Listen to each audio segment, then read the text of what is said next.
Olá, bem-vindo ao Pode ou Não Pode podcast. Eu sou a Tati E eu sou o Murilo. e esse podcast tem o intuito de tirar os mitos da nutrição e trazer ela de uma forma muito mais simplificada. Se você, inclusive, está vendo a gente pelo YouTube, já vai seguir a gente no Spotify, porque tá tudo lá, os episódios antigos, esse também vai estar saindo lá. Então já segue a gente tanto no YouTube, tanto no Spotify, tanto no Instagram, @Pode ou Não Pode podcast. Tá muito legal, né, Murilo? E hoje o nosso tema é alimentação infantil. E a gente trouxe uma convidada muito especial, né, para falar um pouquinho disso. E o nome dela é Ana. Você pode se apresentar, Ana, e contar um pouquinho pra gente como que você chegou na nutrição também. Tá, vamos lá. Gente, prazer, meu nome é Ana Cândido, eu sou nutricionista infantil. Me formei em 2014, já vai dar quase 10 anos aí de formação. E em 2017 eu fiz especialização em pediatria e depois, enfim, vou contar mais detalhado agora. Bom, como que eu comecei na nutrição, né? Quando eu fui fazer técnico, eu decidi que eu queria fazer algo voltado para o cuidado. E foi quando eu decidi fazer técnico de nutrição. E desde o técnico de nutrição, eu sabia que eu queria a área da pediatria, porque é algo que, assim, sempre me encantou muito. Eu gostava de nutrição normal, que é como a gente chamava na época, mas quando a gente estudou materno-infantil, eu falei, me encontrei na vida.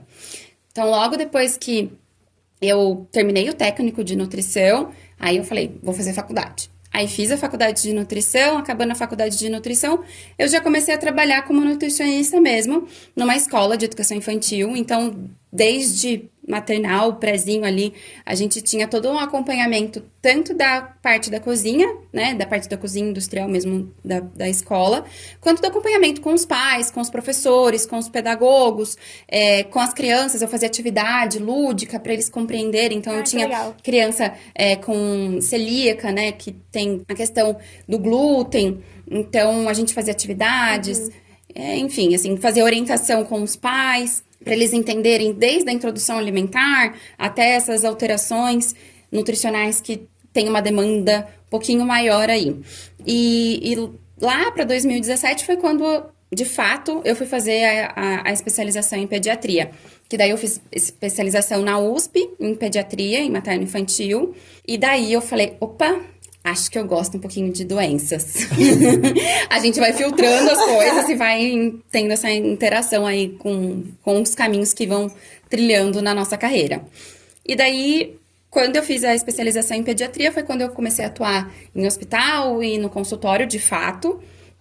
E daí, desde o ano passado, retrasado, eu comecei na Unicamp para o meu projeto do mestrado e comecei a fazer mestrado na área de neurologia. A gente pode falar um pouquinho também sobre isso. Que legal. Muito bom. Então, Ana, para a gente dar uma introdução aqui nos nossos temas, o que que seria a importância de uma alimentação saudável para uma gestante e para os primeiros anos de vida de um bebê, de uma criança, né? Tá. Então, assim, primeira coisa, a gente gosta de determinar um nome para isso, né? Que são os 1000 dias. Nesses 1000 dias, eles vão desde o do início ali da fecundação, então a gestação da mulher, até a criança ali fazer seus 2 anos. Então, vamos começar do começo, né? Da gestação. Na gestação, é um período muito importante que vai fazer todo o desenvolvimento, a proliferação celular. Então, toda essa parte de desenvolvimento neurológico, físico, do corpinho mesmo do bebê, é tudo pela mãe. Então, o cordão umbilical é o que vai trazer todos os nutrientes para o bebê. E tinha um professor meu que eu gostava muito da terminologia dele, que ele determinava que um bebê era um parasita. Ou seja, quando... Diferente. É super diferente, mas eu vou explicar por quê. Quando o bebê está sendo fecundado, tudo que é nutricional, tudo que é bom para o desenvolvimento da criança, ele faz uma absorção da mãe. Então, se eu não tenho uma alimentação adequada para a mãe, o bebê, dependendo do nível de nutricional da mãe, o bebê vai ter um suporte legal, mas quem vai perder vai ser a mãe. Ele suga dela, ele tira Exatamente. dela e pega pra ele. Egoísta. Um pouquinho. Mas, o que acontece? Quando a gente parte do pressuposto que muita gente fala, quando engravida tem que comer por 2. na verdade, não tem que comer por 2. Então, isso é um ponto importante pra gente fazer aqui essa ênfase. Por quê? Quando você fala que come por 2, vai comer em grandes quantidades, mas não é real. O que precisa ser é uma alimentação adequada. Então, a partir do momento que você faz uma alimentação adequada, você tem um bom suporte nutricional para a mãe e, em consequência, para a criança. Então, isso já é um fato aí. Então, vendo aqui rapidinho. Então, uma mãe muito novinha, engravidou bem novinha ali, pelos 13, 14 anos. O bebê compete nutriente com ela tá em fase de crescimento. Aí entra também a importância do nutricionista nesse tipo de gestação. Acho Sim. que o cuidado tem que ser redobrado, né? Exatamente. É uma gravidez de risco, né? Então, pode até vir a ter consequências como o parto prematuro, justamente por esse desenvolvimento infantil que o adolescente ainda tá passando por essa transição, e o bebê, desenvolvimento do bebê. Então, o tempo todo o bebê tá competindo nutricionalmente com a mãe. Legal. E assim, falando um pouquinho dos nutrientes, quais são os nutrientes importantes para esse desenvolvimento, tanto da criança, do bebê, né, quanto para a mãe se desenvolver também? Tá. É importante a gente falar primeiro dos macronutrientes. O que é isso, tá, gente? Não pira, não. São os nutrientes mais importantes aí pra gente colocar, que são carboidrato, proteína e gordura. Então, desses 3, que são os macros, a gente tem que prestar muito atenção na quantidade calórica, né? No quanto que eu vou consumir, que no primeiro trimestre não aumenta muito, mas no segundo e terceiro já aumenta. E na proteína, a gente tem que entender que tá tendo um desenvolvimento ali. Então, a gente tem que dar uma fortificada nessa parte. Dos micronutrientes, o que, assim, seria o mundo ideal, que a mulher se prepare para a gestação, então um planejamento familiar, e que comece com um ácido fólico, né? B9, que alguns têm mais familiaridade, outros nem tanto, mas é o ácido fólico, que é para a parte de desenvolvimento do tubo neural. Então, é desde o cérebrozinho, da coluna ali e da medula do bebê. Então, já é fato. É fundamental. Fundamental. Outro também é o ferro. Então, o ferro também é fundamental para não ter uma anemia nessa mãe e para esse bebê também. A parte de desenvolvimento do sangue, enfim. E falando assim desses nutrientes que você falou, quais são as fontes assim que as pessoas podem achar de forma fácil, né? Mais Pela simplificada nos alimentação. alimentos. Isso, quais alimentos, né, que são as fontes? Tá, só uma pausa. Nossa, que coceira que Acho me que você deu! tava assim, faz tempo querendo pensar. Pelo amor de Deus! Vai colocar eu vou coçando o nariz? Sim. Não. Não vai não. Babando água. Erros de gravação. Mas você é a apresentadora. Não, mas não tem problema, pode colocar, não tem problema, não ligo não. Tá Pode tudo certo. colocar, Charles. É isso aí. Então vamos lá. Primeiro a gente tem que entender um pouquinho das fontes. O ferro, ele tem o ferro M e o ferro não M. Então, o ferro M é de origem animal. E o ferro não M é de origem vegetal. Vamos lá. De origem animal, são as carnes, em geral. No ferro não M, verde escuro. Certo? Brócolis, couve, Isso. Espinafre. Espinafre. Eu esqueci. Espinafre. isso. Não, calma, eu tô tentando lembrar. Calma aí. Desculpa, gente. Como que chama? Aspargo. Não. Rúcula, que é pequenininho. Agrião. Obrigada. E agrião? Agrião. E agrião. Uhum. E a da B9, que é o ácido fólico. São os peixes. Que as pessoas não consomem com tanta frequência. Por isso a importância de suplementar também, né? Isso. E ele é enriquecido na farinha de trigo, né? Sim, isso. A população brasileira, ela tem uma suplementação, né? E daí o ácido fólico é um nutriente que ele é fundamental, ele é essencial. Sim. E quando eles foram fazer a programação de legislação em relação aos alimentos, a farinha de trigo é acesso a todos. Sim. Tem uma facilidade de acesso. Sim. Então, eles enriqueceram justamente para não ter esse déficit nutricional. Legal. Ótimo. E agora, Ana, a gente vai entrar um pouco no aleitamento materno, né? Qual que é a importância, né? Discutir a importância de um devido aleitamento, né? Você pode falar um pouquinho pra Vamos gente? lá. Então, assim, o bebê nasceu, vai começar o aleitamento. Então, o primeiro leite é o colostro, né? Quando é a descida do leite ali no pós-parto. Algumas mulheres demoram um pouquinho mais, outras já é logo no nascimento, às vezes até um pouquinho antes do parto já começa a descida do leite. O que é esse leite? É o leite mais gordo, mais rico, mais perfeito da existência da Terra. É esse leite, é o colostro. Então, ele faz um suporte nutricional e imunológico para o bebê. E ele ampara todo o energético ali do nascimento. Como que é o aleitamento materno? Então, a idealização do leite materno. Não sei se tem algumas mães aí acompanhando a gente, mas se vocês ordenharem o leite, vocês vão ver a diferença do leite, em coloração mesmo. Então, a gente tem o leite anterior e o posterior. O leite, ele é mais aquoso, ele é mais azulado, então ele tem mais água. Então, ele também é uma fonte de hidratação para o bebê. E o mais gordo, ele é amarelado, né? Então, ele tem mais gordura, ele é mais rico em caloria. E que isso vai auxiliando o desenvolvimento do bebê. E isso vai se adaptando conforme a necessidade do bebê, que é mais lindo ainda. Legal. Porque quando você pensa num bebê recém-nascido, vai ser uma demanda diferente de um bebê já com perto dos seus 6 meses ali, né? Então, o leite, ele vai acompanhando todo esse Se desenvolvimento. adapta ao crescimento do bebê. Exato. Que E isso perfeito. é muito legal, é muito lindo, a natureza é perfeita. A natureza é perfeita, mas a gente ainda escuta falar muito que as fórmulas foram feitas ali pra dar um aporte nutricional melhor do que o leite materno. O que é uma falácia, não é verdade, Exato. né? Isso é pra as mamães que não podem amamentar, não tiveram essa oportunidade, certo? Tô correta? Sim, o leite materno é riquíssimo. Ele não existe leite fraco, não existe leite com demanda que não supra a necessidade do bebê. E é de graça. Exatamente, a fórmula tá cara.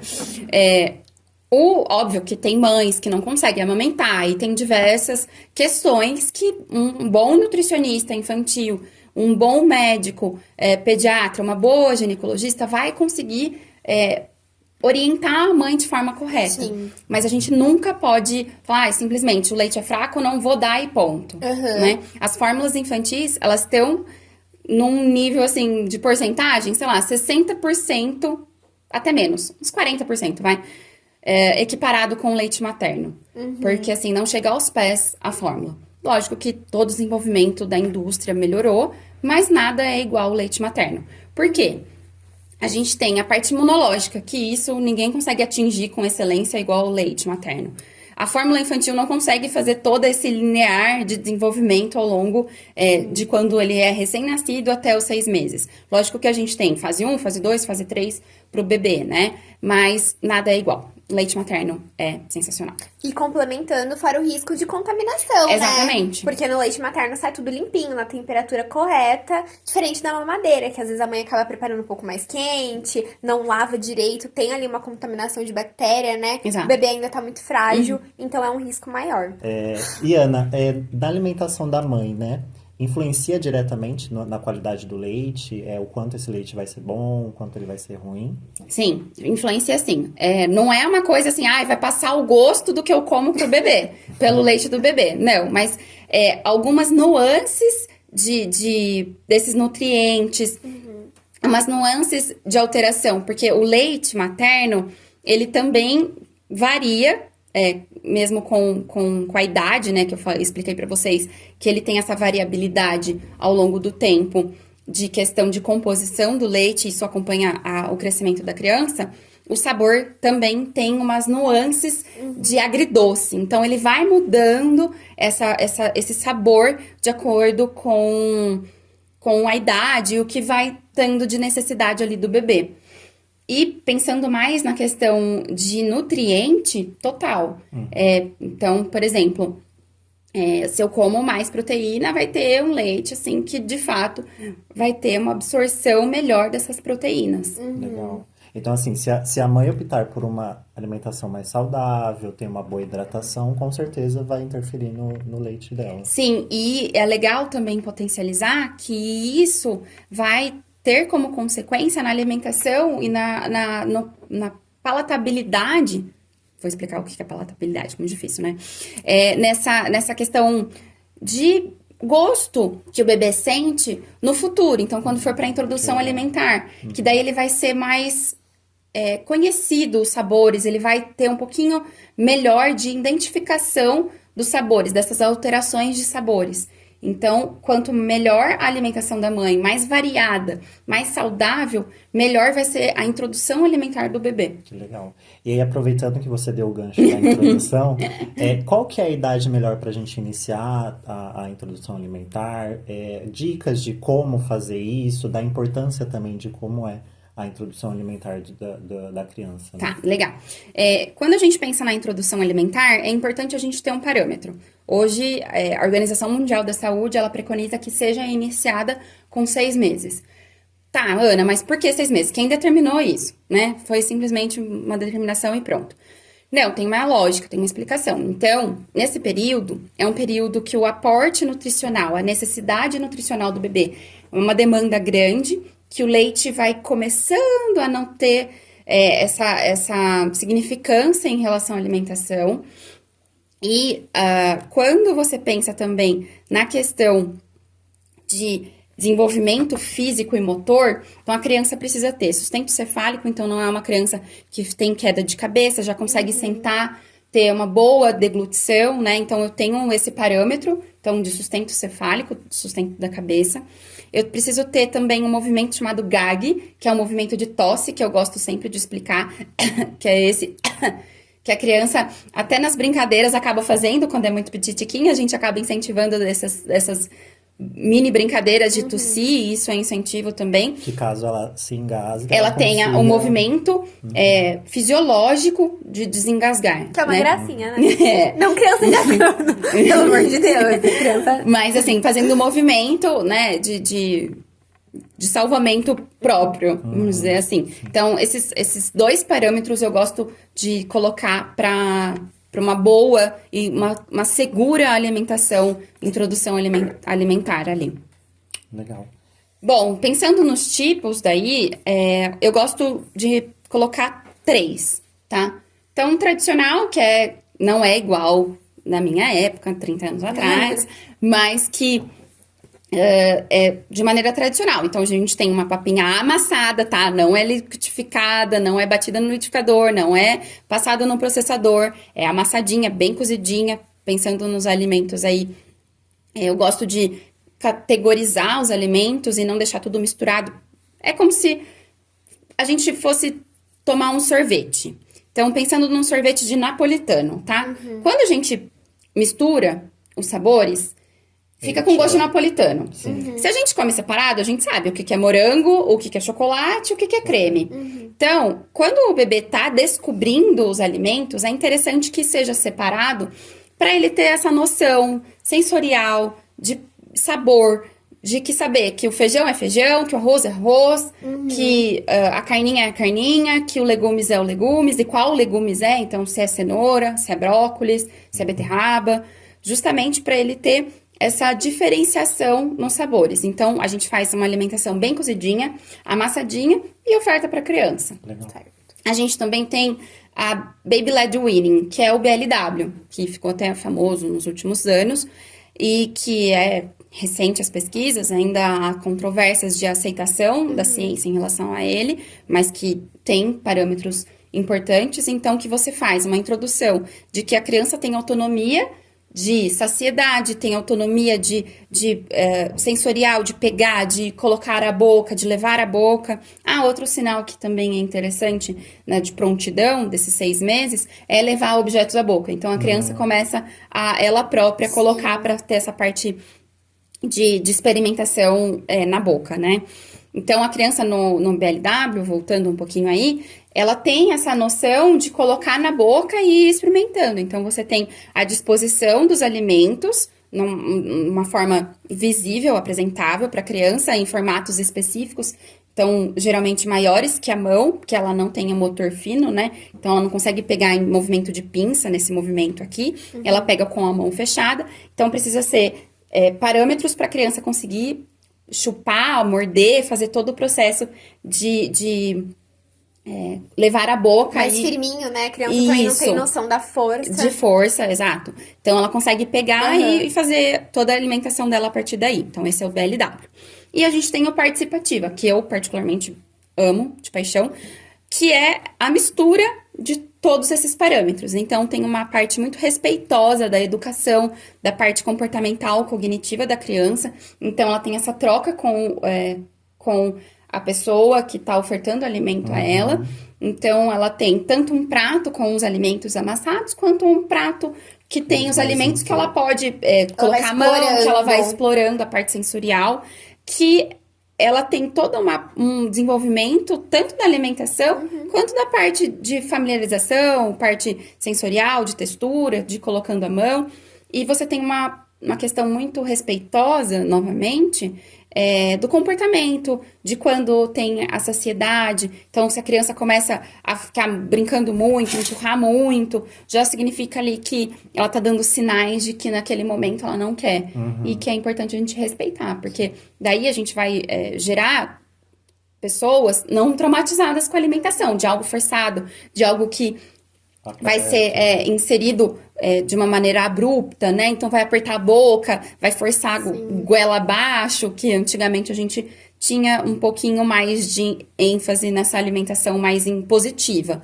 E nesses métodos novos, eles são mais compartilhados essa alimentação. Orientar as mamães que é normal essa fase de autonomia da criança querer tocar nos alimentos e faz sujeira, faz bagunça, leva tempo, mas é o natural, é o desenvolvimento dela, né? É muito importante. Então, acho que tem que ser naturalizado isso, né?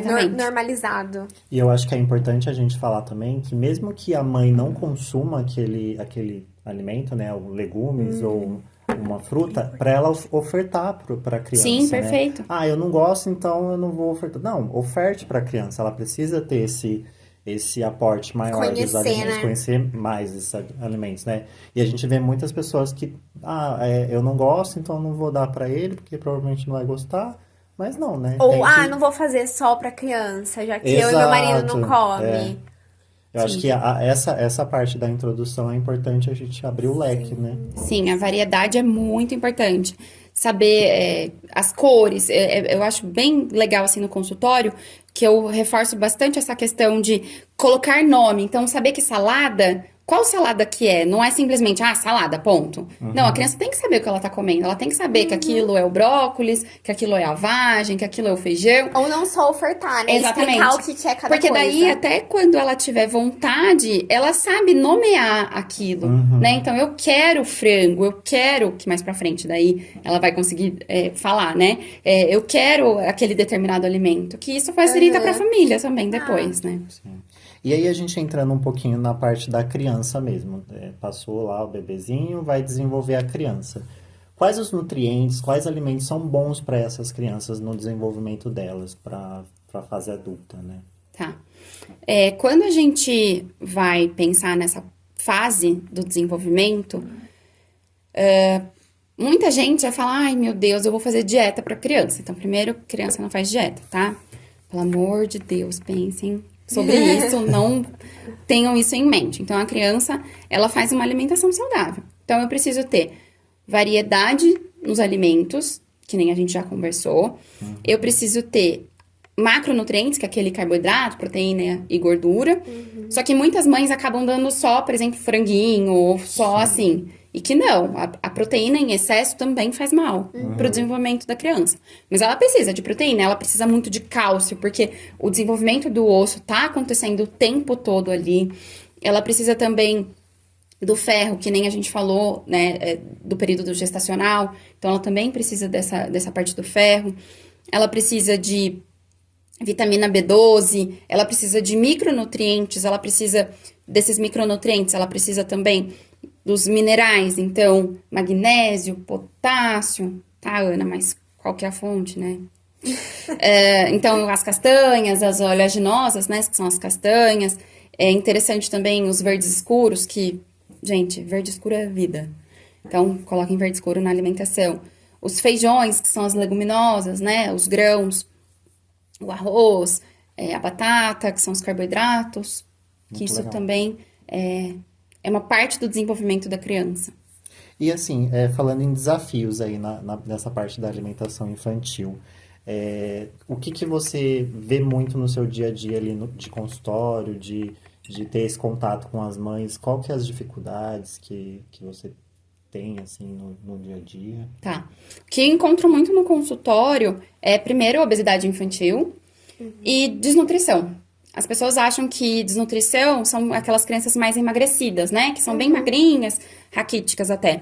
E não, a desnutrição, ela é nutricional, né? Então, são crianças que potencialmente podem ser obesas e ter a desnutrição. Ou seja, os nutrientes não estão adequados para a idade. Então, o consumo de baixo de frutas, de verduras, de legumes, dos industrializados, com um consumo alto de açúcar, leva uma desnutrição. E Que a criança atrapalha é no obesa. desenvolvimento, né, Sim, Ana? então eu tenho baixa estatura, porque eu não tenho um aporte legal de proteína, então ela não cresce, é uma criança que não cresce, tem dores no corpinho, tem uma alteração aí do desenvolvimento da parte de cálcio ali. Até a parte cognitiva também, né? Sim, um Às vezes comportamento mais agitado na escola, um aprendizado um pouco mais eu ia deficitário. falar isso, às vezes o seu filho tá com dificuldade na escola, pode ser aí a alimentação que ele vem levando, né? Sim, É importante investigar.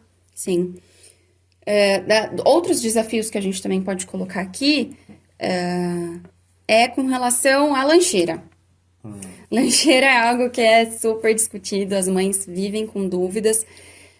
É importante sempre a gente colocar um pouquinho de cada, assim, né? Então, a gente tem um carboidrato, então pode ser até um pãozinho, um biscoito feito em casa, eu acho que integral, principalmente, que é interessante a gente Sim. associar com fibras.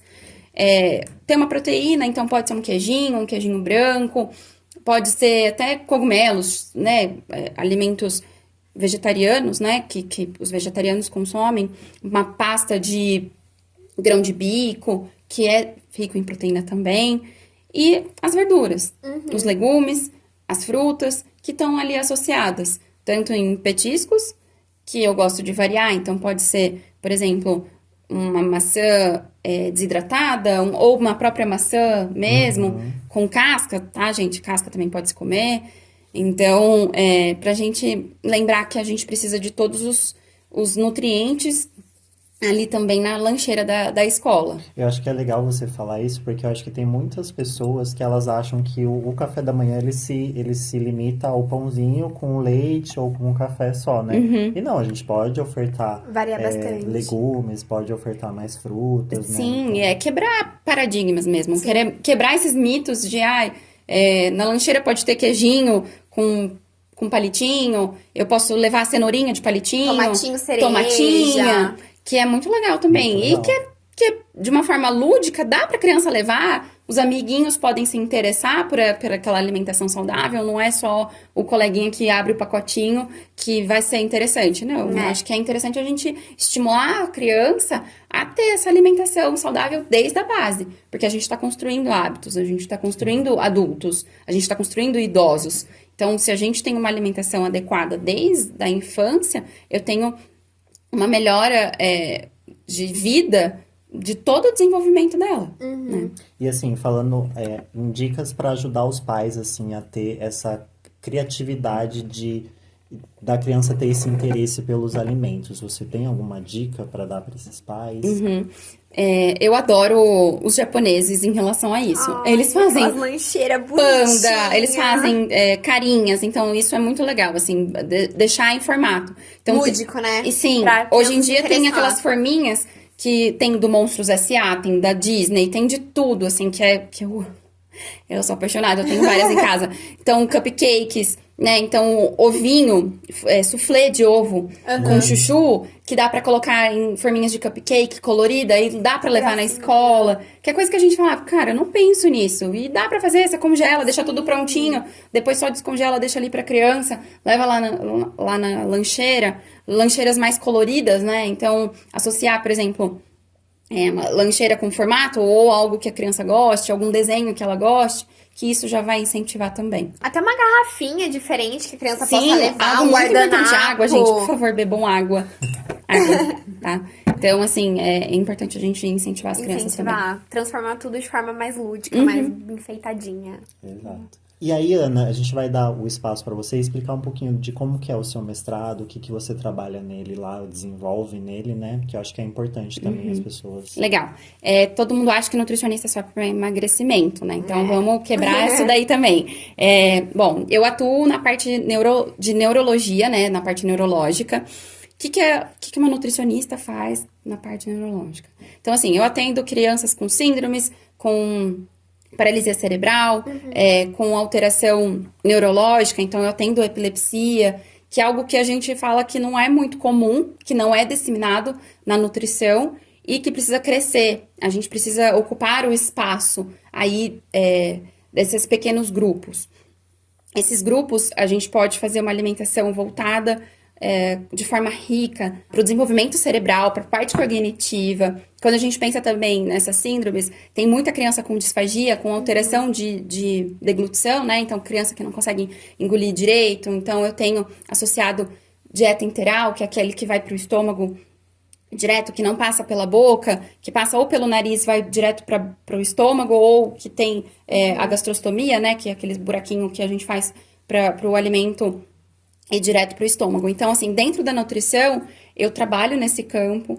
É um campo que ainda é pouco explorado e a gente tem diversos parâmetros para avaliar isso. Então, são crianças que têm uma desnutrição efetiva, que têm um baixo consumo, que acabam sendo até esquecidas na parte nutricional, saem do hospital e não têm um aporte legal em casa. Então, desse acompanhamento, desse desenvolvimento da criança. Então, todo esse acompanhamento da nutrição em relação à criança com deficiência, com síndrome, com a epilepsia, com o desenvolvimento neurológico, ele também pode ser através da nutrição. E quanto melhor a gente nutre a criança, melhor o desenvolvimento dele. Sim, né? legal. Então, a gente pode falar que o nutricionista também pode atuar na pesquisa e como cientista, né? Sim, legal, bem lembrado.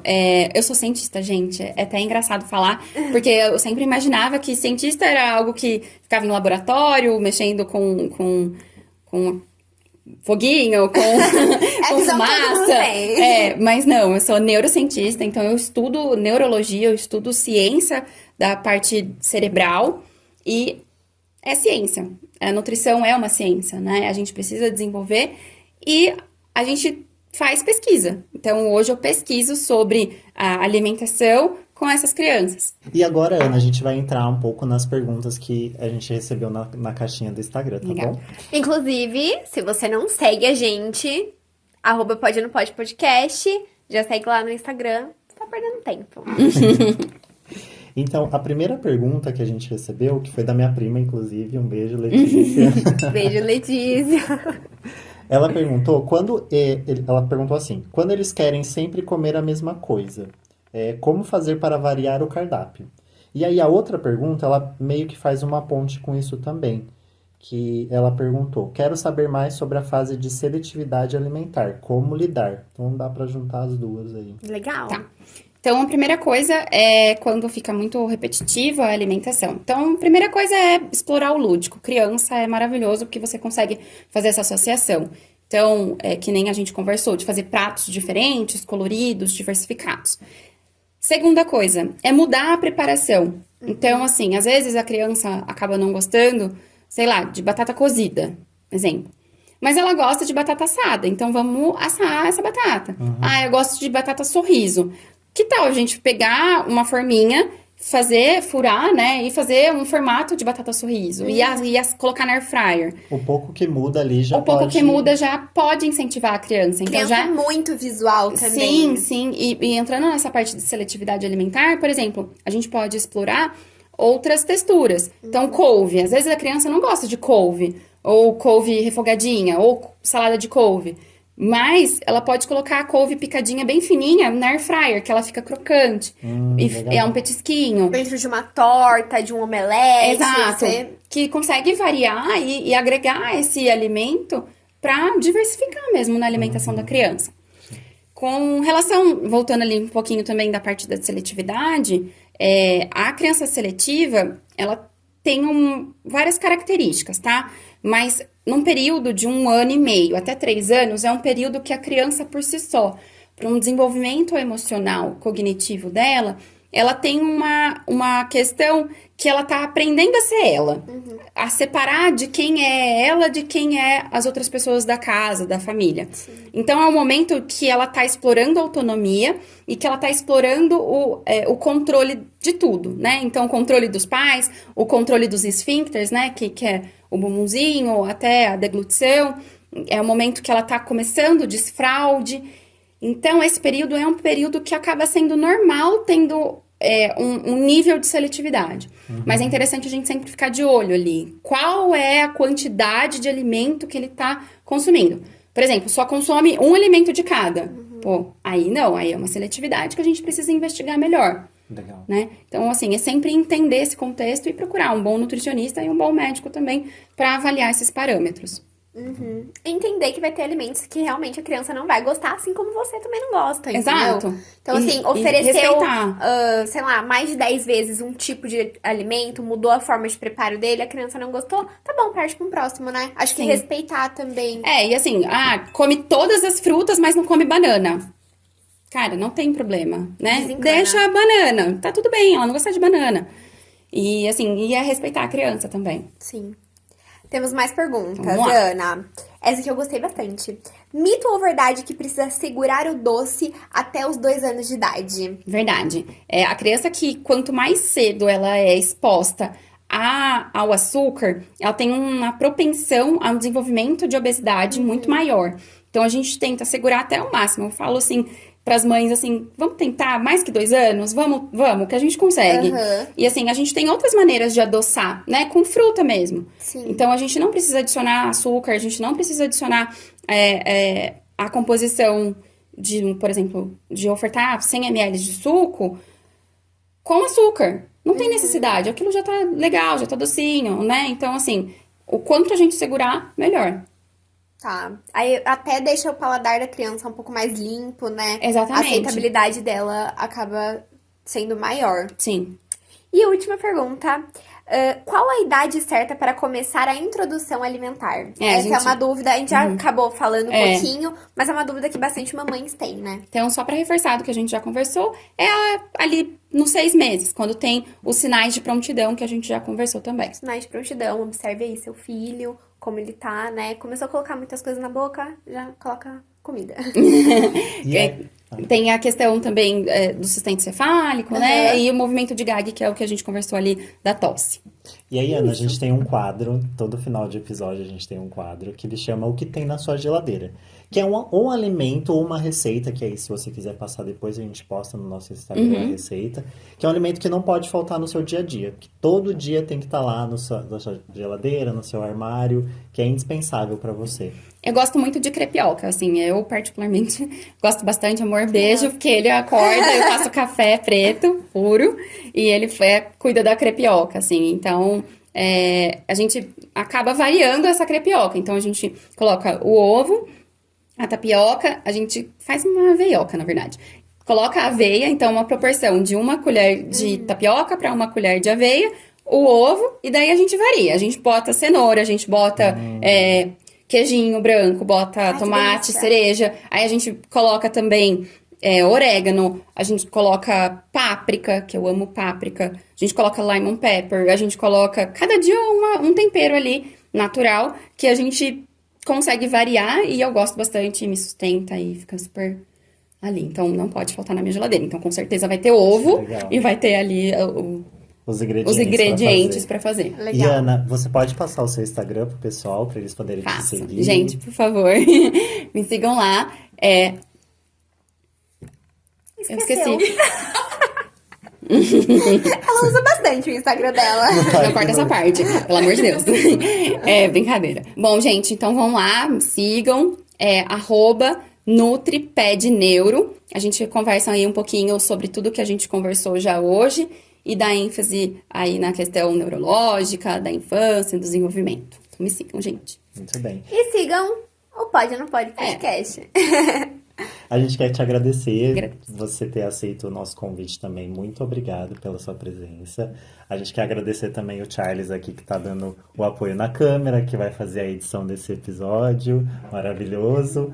A gente quer agradecer a Andrea também, que tá aqui fazendo a produção sempre, né, com a gente aqui. E muito obrigado, pessoal, por acompanhar a gente. E um beijo e até mais. Tchau! Você desculpa a gente, tá?